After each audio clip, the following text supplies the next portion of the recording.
So let's talk Married to Medicine, y'all. Married to Medicine is back for the ninth season, and we just got the premiere episode last night. So, of course, we got to recap it here. Okay. Now, this episode was called Bless This Mess. And so we're going to go ahead and stage dive in. Okay. Listen, guys, if you haven't subscribed to the channel, please, what are you waiting for? Go ahead and hit that subscribe button, notification bell button, and join the texting community. Okay. Now, with that being said, let's go ahead and get into it. Okay. So for me, I'm going to rate this episode on a scale of 1 to 10, and we're going to just be real about it. I'm first of all happy that the ladies of Married to Medicine are back. Like, that's number one, right off the rip. I love watching this show because I just get pure entertainment and joy from watching it. I don't tend to, I critique the show in a similar fashion, but what I made a concerted effort to do was to make a few less notes than I make on my Atlanta reviews. Mostly because the second show that comes on a night that's back to back shows, I've already put so much energy and focus into the first show that it would also be nice to remind myself to actually sit back and enjoy the show. And so I kind of allowed myself to do that last night somewhat. But in terms of the rating that I'm going to give it for this episode, I'm going to give it an 8.5. I mean, for me, I love that the ladies were back. So that was good. I love that we were able to catch up with everyone. That was good. They also had some really fun edits and I want to pull up one of them right now because I just thought that I was like, you know what? This right here is what we want to see. Like, it wasn't edit heavy, but it was still, some editing nonetheless, right? I was going to give it an 8.5, right? So this was the edit that I was talking about. I was going to give it when they were talking about Toya's house. I was going to give it an 8. I was going to give it a 8, but I gave it 8.5 mostly because of the intriguing end preview that went beyond what we saw in the trailer. This preview is a build-up to a Dr. Heavenly intervention of sorts. And it's very kind of mysterious and in a twisty road leading up to this intervention or this friend intervention. And I'm excited to see how it goes. I have to give it an 8 because we didn't get any major blow up in the first episode. And we've become accustomed to getting some type of something to set us off. And so because we didn't get that, I don't know. It left me with a little bit to be desired. And it's mostly because Dr. Contessa did not want to address Dr. Heavenly at Anila's party. And we'll get to that. I'll save that. I'll save my thoughts on that for that part of the video. But anyway, so we start the episode off with Jackie and Simone, back in action. They refer back to their previous disagreements and, both of them deciding to get off the petty boat. And they meet up with their husbands. Their husbands decide to go to the strip club. And then we get into this notion of getting an O shot. Apparently, an O shot is something for a woman's nether regions to make it, I don't know, extra gushy. I wasn't quite clear on it. What I paid attention to was the P shot.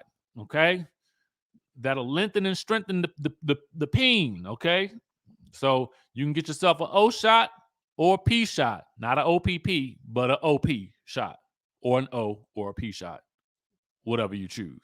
Anyway, Dr. Heavenly talks to Allura. We learn more about her beauty supply store and it being a multi-million-dollar industry. Quad stops by for some wine, and we learn that Allura got a Range Rover for her birthday, and she's heading out for her driving lesson.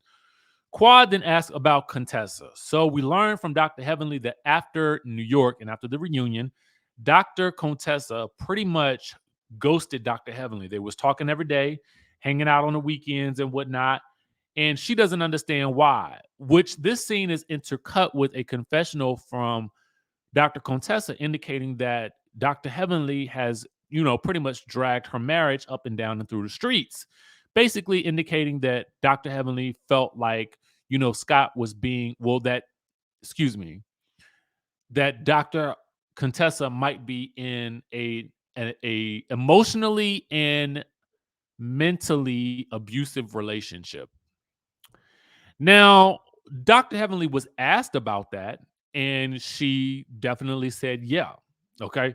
Um, but I think that to give some further perspective on that particular situation, I just feel like while I won't go as far as to say it was emotionally abusive, I just think that there were things that we were able to see that felt manipulative. You know what I'm saying? And because of that, it felt like she was being gaslit based on what we were seeing on the screen. And I feel for her in that sense because on the one hand, you are on a reality TV show. So I give her props. I definitely give Dr. Contessa props and Dr. Scott props for opening themselves up to a level of scrutiny that probably they never would have faced any if they had not been on reality TV. But the reality TV being a double-edged sword that it is, we also get a chance to look at what we see on the screen, and sometimes what we see on the screen isn't going to please us, and we have to be honest about what it is that we're seeing. And the unfortunate part about this is that we were definitely seeing some bad behavior coming from Scott, but we'll talk about him a bit more in the future. Anyway, Dr. Contessa is working with her trainer when we see her, and we learn that she is going to be entering a fitness competition, which to me feels on brand for Dr. Contessa to be, kind of in the position of stretching her mental, her physical to the max. I like that type of personality because it reminds me of myself to a certain degree. I am by no means trying to enter anybody's fitness competition, but I admire the willpower, the dedication, and the discipline that it requires. Now, um, she tells us that it's a brand new Contessa and that she had gone through the process of getting a realtor to sell the house and all that good stuff after the reunion. But apparently Scott decided ultimately that he wanted to go to therapy to save his marriage, and ever since then it's been on and popping, and they have learned to fight fair with each other versus fighting dirty and going below the belt. So hopefully, because prior to this I had always liked Dr. Scott, so to me, last season was like a, bro, like what you doing? Like this, none of this stuff that you're saying makes sense. So it looks very bad. Okay. But I also understand what it's like to be in Dr. Contessa's position because we've all been in relationships where we have maybe have gone through some rocky times with the person that we were with, whether they were meant to be with us or not, or whether the situation that was toxic or not. And we've all, made the mistake, or maybe not a mistake, of telling our friends too much of our business. And I hate to say too much, but telling our friends what's going on in the relationship. And then our friends look at the relationship and the person with a side eye, and that's a side eye that never leaves. So it is a difficult situation because now Dr. Contessa and Dr. Scott have moved on, but she also has the knowledge of knowing that her friends may still have very strong opinions about the space that she has been in. So that's got to be a very difficult spot to be in, particularly with this group of ladies. So I will be interested to see how she navigates not only her relationship with Dr. Heavenly, but her relationship with the rest of the women with the knowledge of everything that has gone on. But the great thing about it is she can at least have the comfort of knowing that some of the other women have gone through situations that may be similar. Remember what Jackie and Curtis went through, Dr. Jackie, excuse me, and Curtis went through, and even Dr. Simone, on her marriage almost ending, but the women on the show really rallying around them to save it. So I don't know. This will be interesting to watch play out. I'm interested in the psychology of how this will play out beyond just the idea of Contessa saying that she's in a different space in her life and she doesn't want to go back to the type of friendship that she had with Heavenly before. Meanwhile, over at Toya's house, okay, we learned that she's in a rental, giving marching orders to her kids who are taking the elevator. She's having a new house that is being built, and it'll be done in the spring of 2023. The last house just was not big enough for her family. It had a pool, but it didn't have an elevator or a tennis court. For shame. Okay. Dr. Eugene comes home to a bunch of yelling, and he's like, "Oh, I could have stayed at the hospital for this." So we learned that Anila came to the house, never got out of the car, opened the car door, sent her kid to the front door, gave Toya the invitation to the party, but to the housewarming party, but never came outside to greet Toya and simply yelled from the car, "I hope you can make it, girl." Okay. So we learned that after their hug out in New York after the reunion, that they're just cordial and they ain't really moved on in any way, shape, or form. Now, at the housewarming party, everything is all set for the shenanigans. Quad is upstairs getting the glam with Anila. And we learn about, that they're celebrating Diwali, which is basically a celebration of light. Dr. Contessa is nervous about seeing some of the ladies because she feels like they've crossed her boundaries in the past. But she does not elaborate on what those boundaries are. And I would say, though, without knowing what those boundaries are, I almost kind of feel like to a certain degree, I mean, you invited them into it, right? By telling your business. Because Dr. Heavenly said something in the interview with Bryce Sanders the other day. She said something to the effect of, you know, I told Dr. Contessa, if you don't want people's opinions, then don't say nothing. Okay. But then, you know, I countered that with also we wouldn't have had the story arc that we had last season. But to a certain degree, Dr. Heavenly is right. So it's a really tough situation to navigate because again, it's reality TV. Let us see your reality. And I felt like Dr. Contessa let us see their reality. Or as much of it as she was comfortable sharing, because I felt like there was more, but I just kind of believe that it was probably for the best that maybe we didn't see much more of that, whatever it could have been. Um, and I don't mean anything. Let me just go on record and say I don't mean to say anything abusive. I'm just meaning maybe other things that bothered them, both of them, that they just didn't want to get into on camera. That's how I feel. So anyway, Dr. Simone and Dr. Jackie and their husbands head over to the party together in their own little caravan. And Dr. Heavenly has brought her friend Audra, the real estate attorney, and her husband is also a dentist. Carrie Wells is in the building. No Lisa Nicole, which is interesting. As there's a woman over talking to Dr. Damon, Quad comes over and tells Dr. Heavenly that the woman is all in Dr. Damon's face. I feel like that was the party planner, but she really comes over to Dr. Heavenly and tells Dr. Heavenly that she and Dr. Damon look like kings and queens. And it really ain't much, honestly, to be seen. But more gets made of this situation in the confessional and by Carrie, not really by Carrie Wells, because Carrie's kind of like, you really got nothing to worry about or whatever. But which causes a little bit of friction from last season with Carrie calling Dr. Damon daddy, basically making fun of what what Dr. Heavenly calls him. But Dr. Heavenly in her confessional says that Daddy Damon is not Dr. Damon is not allowed to have any female friends. Okay. Now, ladies in the place with style and grace, let me know in the chatterization, is your man allowed to have any other female friends? Okay. Fellas, is your lady allowed to have any other male friends? Okay. And if you're in the same gender relationship, is your partner allowed to have any friends at all? Okay. Let us know in the chat. Meanwhile, Anila and her husband, they come out and they're making their grand entrance as they're being announced. And the reason I'm making sure to say doctor every time I say somebody's name is because the guy in the DJ booth forgot to say when he announced, I think his name is Kieran, Anila's husband. I need to learn the man's name, but he doesn't say doctor in front of Kieran, and Kieran is like, "You forgot." It's doctor. It's doctor to you. Okay, it's doctor. So I'm trying to make sure I get these people they correct. Listen, I guess if you paid as much money as people pay to become a doctor, you would require somebody to call you a doctor too. So I can't hate on it, but in my mind, I'd be like, I want to just say it adds so much extra when I gotta say doctor in front of the people name.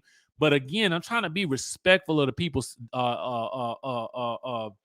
what you call it, they career paths and the accolades and whatnot. And it's just like, oh, sometimes I get it, DJ. You just want to say the name, okay? But I'm trying to be respectful of the people occupation. All right. So anyway, Dr. Contessa arrives and it's hellos and goodbyes. Okay. She waltzes through the party, and Anila wonders why Dr. Contessa went to the party city to get an Egyptian costume instead of coming in traditional Indian garb. Which we learned earlier that she don't really feel like she need to do that because that's not what she do with her other friends. Anyway, she is that's when we learned that she's not ready to continue the same friendship with Dr. Heavenly, and she's not ready to talk to Dr. Heavenly yet. But my only critique about this is I understand that in real life, you probably wouldn't talk to that person. But because this is reality TV and we need to accelerate things, I wish that y'all would have had a conversation because we could have used a blow up at the end of this episode. All right. I know Dr. Heavenly was ready for the conversation because I felt like she looked like she was ready for the conversation. And Quad knew what to do when she intervened and decided to have a conversation with Dr. Contessa that this is the time. Okay. The time is now. Okay. That's also why I felt like they needed to give us that little new trailer at the end as a primer for this Dr. Heavenly intervention, because they didn't really nothing really happened in this episode. I mean, there was nothing that really progressed the narrative forward except for the scene I felt like with Quad, when we see, and I'm having to go back here, but we see that Quad has basically um taken in, her brother who passed, his son. And it's an amazing story arc for Quad. And it's also an amazing story arc that, we get to see her mom living with her as well. And it's even really, really sad when we learned that Quad's nephew has not been focusing in school because he's been thinking about his dad, which, causes them all to break down. And Quad gives him some nice, advice about, it's okay to be sad, but when we've got things to do, we've got to keep pushing. So I thought that was nice, but I don't know. Nothing else really to me pushed the narrative forward. There was a moment when when Anila went through her house and she was showing the ladies her house, and she talked about getting $500,000 worth of furniture to furnish the entire house for being an influencer. Now, I'm not saying that it ain't true, because I'm not going to say that. Because if she say it's true, then it's true, right? But it's so funny to me. And listen, the people always say, well, favor ain't fair. Okay. Favor is not fair. And she is on a national television platform. But I don't know. When I'm looking at her, um, when I'm looking at her Instagram, and I only see the 81.80.8 followers, I just don't feel like it equates to being able to get that amount of stuff. But I don't know. Maybe it's just me. Maybe the blog is where it's at for Anila. Cause I just don't know about it. The last the last post on her blog, when I go to look at it, was in 2019, right? So then when I go to her Instagram, her latest post, I mean, it doesn't have that many, I can't tell the views of the comments because and ain't nothing wrong with this, because I feel like that's a sanity thing where you don't post your um all the amount of likes that you got. But it just ain't equivalent to what I think an influencer who is making at least $500,000 or getting $500,000 worth of furniture to furnish her entire home. It just doesn't equate to me. It really doesn't. I gotta throw up some question marks here. And it's not because I'm trying to shade her. It's really because I just don't understand it. Is like what? Like where did it come from? Is she on the YouTube? I'm trying to find it because I don't see the numbers that justify what she said. That's what I'm saying. Um I just don't see it. I know what influencers make, and I know that they can make quite a pretty penny. But I know the influencers that I know that are doing those types of numbers or numbers that might be similar to that, or will be able to rake in that amount of swag. Um, they just doing a bit more than what I see her doing. So I don't know. Y'all tell me in the comment section down below what y'all think about it because I just didn't get it. But anyway, let me see if I missed anything. I felt like I touched on everything really that happened in the episode. We end the episode with Anila doing some type of dance, and Simone says the girl can't dance. Um, Let me know what y'all think in the comment section down below. I enjoyed it. I'm just happy the ladies are back, but I don't know. It was missing a little something. It was missing a little something explosive. But that's it. That's the review for Married to Medicine for season 9, episode 1. Tap in and let me know what you guys thought about it. I'll be looking forward to your reviews and what your comments are. But for now, I will catch you guys in the next video.